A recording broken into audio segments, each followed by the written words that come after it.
Hello, good morning students. आज हम inorganic chemistry के यूनिट 3 में एस ब्लॉक एलिमेंट्स के आगे की प्रॉपर्टीज़ के बारे में पढ़ेंगे। पिछले टर्न पे मैंने आपको इनका इंट्रोडक्शन, इनकी स्पेशल प्रॉपर्टीज़ और इलेक्ट्रॉनिक कॉन्फ़िगरेशन के बारे में बताया था। आज हम बात करते हैं इनके एटॉमिक और आयनिक रेडियाई की। तो हम सभी जानते हैं कि आयनिक रेडियाई या एटॉमिक रेडियाई जो है दो चीज़ों पर डिपेंड करती है कि किसी एटम में न्यूक्लियस और इलेक्ट्रॉन्स के बीच का attraction. First thing is nucleus और इलेक्ट्रॉन्स के बीच का अट्रैक्शन, और सेकेंड थिंग इज़ कि इलेक्ट्रॉन इलेक्ट्रॉन रिपल्शन यानी इलेक्ट्रॉन इलेक्ट्रॉन के बीच का प्रतिकर्षण। जो फर्स्ट फैक्टर है न्यूक्लियस और इलेक्ट्रॉन के बीच का जो अट्रैक्शन है यानी अपोजिट चार्जेस का बीच का जो अट्रैक्शन है वो एटॉमिक या आयनिक रेडियाई को कम करता है, यानी एटम की साइज़ को कम करता है। और जो सेकंड फैक्टर है इलेक्ट्रॉन इलेक्ट्रॉन रिपल्शन यानी इलेक्ट्रॉन इलेक्ट्रॉन के बीच का प्रतिकर्षण, ये किसी एटम या आयन के साइज़ को बढ़ाने का काम करता है। तो क्षार धातुओं की आयनिक त्रिज्या इनके परमाणुीय त्रिज्या की अपेक्षा कम होती है। क्षार धातुओं की जो आयनिक त्रिज्या होती है यानी आयनिक रेडियाई जो है वो इनकी परमाणुीय त्रिज्या की अपेक्षा कम होती है। इसका क्या कारण है? पहला कारण है कि इनके बाह्यतम इलेक्ट्रॉन यानी NS1 के पृथक होने पर जो मुख्य कोश है उसमें कमी हो जाती है, यानी एक सेल में कमी होने की वजह से क्या हो जाता है, साइज़ कम हो जाता है। तो एटॉमिक की बजाय आयनिक का साइज़ क्यों कम हुआ? क्योंकि बाह्यतम इलेक्ट्रॉन NS1 पृथक होने के बाद में इनका जो मुख्य कोश है वो उसमें कमी आ जाएगी, जिससे साइज़ थोड़ा कम हो जाएगा। सेकंड फैक्टर है कि इलेक्ट्रॉन की संख्या में कमी हो जाएगी, जिसकी वजह से प्रभावी नाभिकीय आवेश यानी कि नाभिक और आउटर मोस्ट शेल के इलेक्ट्रॉन के बीच का जो अट्रैक्शन है वो बढ़ जाएगा, जिसके कारण आकार जो है वो छोटा हो जाता है। तो आयनिक रेडियाई एटॉमिक रेडियाई के बजाय क्या हो जाता है, कम होता है। और इसका कारण आपको मैं बता चुकी हूँ कि इसमें दो चीज़ें ध्यान रखनी। एक तो एक इलेक्ट्रॉन बाह्यतम इलेक्ट्रॉन निकलेगा तो मुख्य कोश में कमी हो जाएगी, और दूसरा कि इलेक्ट्रॉनों की संख्या कम होएगी तो प्रभावी नाभिकीय आवेश बढ़ेगा, और प्रभावी नाभिकीय आवेश जब बढ़ता है तो साइज़ क्या होता है, कम होता है आयन का या एटम का। इस वजह से यहाँ पर आयनिक रेडियाई एटॉमिक रेडियाई की बजाय कम होती है। क्षारीय मृदा धातुओं के परमाणुीय एवं आयनिक आकार हमेशा क्षार धातुओं से कम होते हैं, क्योंकि उसका कारण क्या है भाई, एल्केलाई अर्थ मेटल्स जो हैं उनके एटॉमिक साइज़ हमेशा एटॉमिक एवं आयनिक साइज़ दोनों ही क्षार धातुओं की बजाय कम होते हैं, क्योंकि वर्ग 1 जो है फर्स्ट जिसमें क्षार धातु आते हैं उनका जो बाह्यतम विन्यास है वो है NS1।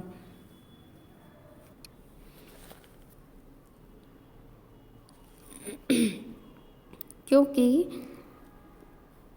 बाह्यतम इनका जो क्योंकि वर्ग 1 का जो बाह्यतम विन्यास है वो क्या है, NS1 एवं वर्ग 2 का जो बाह्यतम विन्यास है वो है NS2। अर्थात अतिरिक्त इलेक्ट्रॉन उसी NS कक्षक में प्रवेश करता है तथा इसके साथ ही नाभिक में एक प्रोटॉन भी बढ़ता है। इस स्थिति में क्या होता है कि जो इफेक्टिव न्यूक्लियर चार्ज है, प्रभावी नाभिकीय आवेश है, वो बढ़ता है और आकार में कमी आती है। इसी कारण क्षारीय मृदा धातुओं के परमाणुीय एवं आयनिक आकार हमेशा क्षार धातुओं से कम होते हैं, क्योंकि यहाँ क्या हो रहा है, परमाणुीय आकार में क्या हो रहा है कि एक इलेक्ट्रॉन की वृद्धि हो रही है उसी NS में यानी बाह्यतम कोश NS में, जबकि वहाँ पर क्षार धातुओं के केस में NS1 यानी एक इलेक्ट्रॉन है आउटर मोस्ट शेल में, यहाँ पर उसी सेल में एक और इलेक्ट्रॉन की वृद्धि होती है, जिसकी वजह से जेड इफेक्टिव यानी प्रभावी प्रभावी नाभिकीय आवेश जो है वो बढ़ता है और एटॉमिक साइज़ को कम करता है। और आयनिक साइज़ की अगर बात करें तो आयनिक साइज़ में सेम शेल में से 2 इलेक्ट्रॉन जाएंगे। 2 इलेक्ट्रॉनों की जब कमी आएगी तो एक तो मुख्य कोश कम हो जाएगा, और जैसे ही 2 इलेक्ट्रॉनों की कमी आ जाएगी पॉजिटिव चार्ज बढ़ेगा, यानी +2 चार्ज आएगा क्षारीय मृदा धातुओं में, जो कि आयनिक साइज़ को क्या करेगा, कम करेगा, क्योंकि प्रभावी नाभिक आवेश जो है इफेक्टिव न्यूक्लियर चार्ज यहाँ पर बढ़ जाएगा, और इफेक्टिव न्यूक्लियर चार्ज जब बढ़ता है तो एटॉमिक या आयनिक साइज हमेशा घटता है। अब हम बात करते हैं आयनाइजेशन पोटेंशियल की। तो सभी क्षार धातुओं द्वारा बाह्यतम NS1 इलेक्ट्रॉन त्याग करके स्थायी उत्कृष्ट गैस विन्यास प्राप्त कर लिया जाता है। यानी जितनी भी क्षार धातुएं हैं, ये मैं आपको पहले जब इलेक्ट्रॉनिक कॉन्फ़िगरेशन हमने पढ़ा था तब भी हमने ये देखा था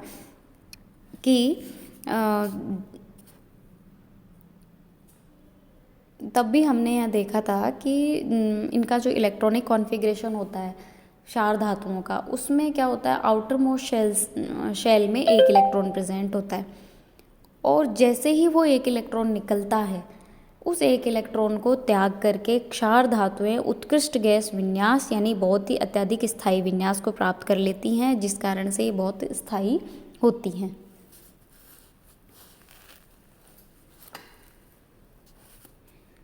अतः इनके प्रथम आयनन विभव के मान अत्यंत कम होते हैं एवं अपने आवर्त में न्यूनतम होते हैं। वर्ग में जब हम ऊपर से नीचे आते हैं तो मुख्य कोश में वृद्धि होती है, जिसकी वजह से क्या होता है, आकार बढ़ता है एवं आयनन विभव के मान में क्या आती है, कमी होती है। क्योंकि जब साइज़ बढ़ता है तो न्यूक्लियस का आउटर मोस्ट शेल पे जो अट्रैक्शन होता है वो कम होता है, इस वजह से उस आउटर मोस्ट शेल के इलेक्ट्रॉन को निकालने के लिए कम ऊर्जा देनी पड़ती है। इसी वजह से जैसे जैसे हम वर्ग में नीचे की ओर जाते हैं साइज़ बढ़ता है, साइज़ बढ़ेगा तो क्या होगा, बाह्यतम कोश के इलेक्ट्रॉन को निकालना आसान हो जाता है, अर्थात उनके आयनन विभव का मान कम होता है। इसी कारण से वर्ग में नीचे उपस्थित सीजियम का आयनन विभव न्यूनतम होने के कारण इसका उपयोग फोटो सेल में किया जाता है। इन तत्वों में ऊपर से नीचे आने पर एक संयोजी धनायन बनाने की प्रवृत्ति भी बढ़ती है। क्यों? उसका मेन कारण यही है कि जैसे जैसे नीचे आएंगे साइज़ बढ़ता है एटम का, और जब साइज़ बढ़ता है तो इफेक्टिव न्यूक्लियर चार्ज बाह्यतम इलेक्ट्रॉन पर कम होता है, जिसको कम ऊर्जा के द्वारा ही निकाला जा सकता है। इस कारण से आसानी से वो एक संयोजी धनायन बना सकते हैं। इस कारण जैसे जैसे नीचे आएंगे कैटायन बनाने की इनकी टेंडेंसी बढ़ती जाएगी।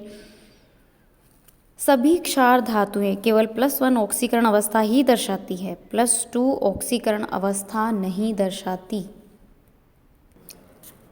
तो चूँकि सभी क्षार धातुएं प्लस ऑक्सीडेशन स्टेट ही दर्शाती है, इसी वजह से NaCl, KCl ये इस अवस्था में स्थायी होते हैं, परंतु NaCl2 है, KCl2 है, ये स्थायी नहीं होते हैं। एक इलेक्ट्रॉन त्यागने के बाद में इन्हें NH2NP6 जो कि उत्कृष्ट गैस विन्यास होता है वो प्राप्त होता है। आकार में कमी के साथ ही छोटा प्रभावी नाभिकीय आवेश यानी Z इफेक्टिव बढ़ता है, और इस वजह से इलेक्ट्रॉन को पृथक करने के लिए अत्यधिक ऊर्जा की आवश्यकता होती है, जो कि सामान्यतः संभव नहीं है। इसी कारण +2 ऑक्सीकरण अवस्था इनमें नहीं पाई जाती है। क्या कारण है? क्योंकि जैसे ही एक इलेक्ट्रॉन निकलता है ये उत्कृष्ट गैस विन्यास को प्राप्त कर लेते हैं। उत्कृष्ट गैस विन्यास जो कि बहुत ही अधिक स्थायी विन्यास होता है, इस वजह से नेक्स्ट इलेक्ट्रॉन निकालने के लिए बहुत अत्यधिक ऊर्जा की आवश्यकता होगी, जिस कारण से इनमें +2 ऑक्सीकरण अवस्था नहीं पाई जाती। क्षारीय मृदा धातुओं के प्रथम आयनन विभव के मान क्षार धातुओं से उच्च होते हैं, क्योंकि जो इनका आकार है वो छोटा होता है। क्षारीय मृदा धातुओं के फर्स्ट आयनाइजेशन पोटेंशियल का मान भी क्षार धातुओं की तुलना में उच्च होता है, क्योंकि एल्केलाइन अर्थ मेटल्स का जो साइज़ है एल्केलाइन मेटल्स की बजाय क्या होता है, छोटा होता है। साइज़ छोटा होता है तो जेड इफेक्टिव यानी इफेक्टिव न्यूक्लियर चार्ज भी ज़्यादा होता है, और इलेक्ट्रॉन को निकालने के लिए अत्यधिक ऊर्जा की आवश्यकता होगी। इस कारण से इनके प्रथम आयनन विभव के मान भी क्षारीय धातुओं से हाई होते हैं, ज़्यादा होते हैं। और एक इलेक्ट्रॉन को निकालने के बाद भी इन्हें स्थायी विन्यास प्राप्त नहीं होता है, क्योंकि इनके बाह्यतम कोश में 2 इलेक्ट्रॉन होते हैं। वो 2 इलेक्ट्रॉन निकलने के बाद ये स्थायी विन्यास, स्थायी उत्कृष्ट गैस विन्यास को प्राप्त करते हैं। क्षारीय मृदा धातुओं के द्वितीय आयनन विभव के मान क्षार धातुओं से कम होते हैं, क्योंकि द्वितीय इलेक्ट्रॉन पृथक होने के पश्चात स्थायी विन्यास प्राप्त होता है। यानी क्षारीय मृदा धातुओं में जो द्वितीय आयनन विभव का मान है वो क्षार धातुओं से कम होता है, क्योंकि क्षार धातुओं में प्रथम इलेक्ट्रॉन निकलने के बाद वो उत्कृष्ट गैस विन्यास को प्राप्त कर लेते हैं, जिस वजह से वहाँ पर नेक्स्ट इलेक्ट्रॉन निकालना बहुत कठिन हो जाता है या बहुत ज़्यादा ऊर्जा की रिक्वायरमेंट होती है नेक्स्ट इलेक्ट्रॉन निकालने के लिए। लेकिन क्षारीय मृदा धातुओं में जैसे ही सेकेंड इलेक्ट्रॉन निकलता है, यानी द्वितीय आयनन विभव के बाद में इनको स्थायी उत्कृष्ट गैस विन्यास प्राप्त होता है, इस वजह से ये अधिक स्थायी हो जाते हैं। इसलिए इनका जो सेकेंड आयनाइजेशन पोटेंशियल है वो क्षार धातुओं की तुलना में कम पाया जाता है। क्षारीय मृदा धातुओं के द्वितीय आयनन विभव प्रथम की अपेक्षा अधिक होते हैं, क्योंकि जैसे ही एक इलेक्ट्रॉन निकाला जाता है तो क्या होता है, कैटायन प्राप्त हो जाता है, और एक कैटायन से फिर इलेक्ट्रॉन को सेपरेट करने के लिए ज़्यादा ऊर्जा की आवश्यकता होती है बजाय कि एक एटम के। दैट्स वाई जेड इफेक्टिव अधिक होगा और आकार छोटा होगा कैटायन का, तो इस वजह से सेकेंड आयनाइजेशन पोटेंशियल या दूसरे इलेक्ट्रॉन को निकालना जो है वो कठिन होता है।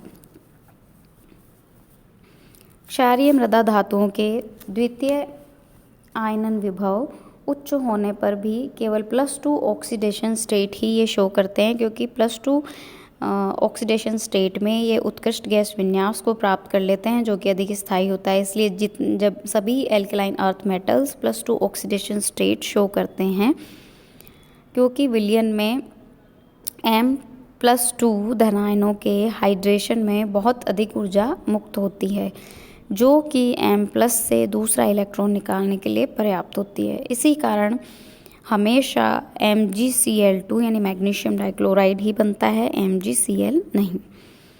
क्षार धातुओं के आयनन विभव कम होने के कारण ये इजीली एक इलेक्ट्रॉन त्याग कर एक संयोजी धनायन बनाते हैं और क्रियाशीलता अधिक होती है। इसी कारण इन्हें वायुमंडल में खुला छोड़ने पर ये वायुमंडलीय गैसों से क्रिया करके विभिन्न प्रकार के ऑक्सीडाइज्ड कंपाउंड्स बनाते हैं, और ये रिएक्शन होने की वजह से ये मटमैले हो जाते हैं। अतः इन्हें मिट्टी के तेल या वैसलीन में इन्हें रखा जाता है। ये रिएक्शंस यहाँ शो करी है, लाइक सोडियम है, ऑक्सीजन से क्रिया करके Na2O बना लेता है, और फिर फर्दर Na2O वाटर से क्रिया करके सोडियम हाइड्रोक्साइड बना लेता है, और sodium hydroxide further carbon dioxide से क्रिया करके सोडियम कार्बोनेट बना लेता है।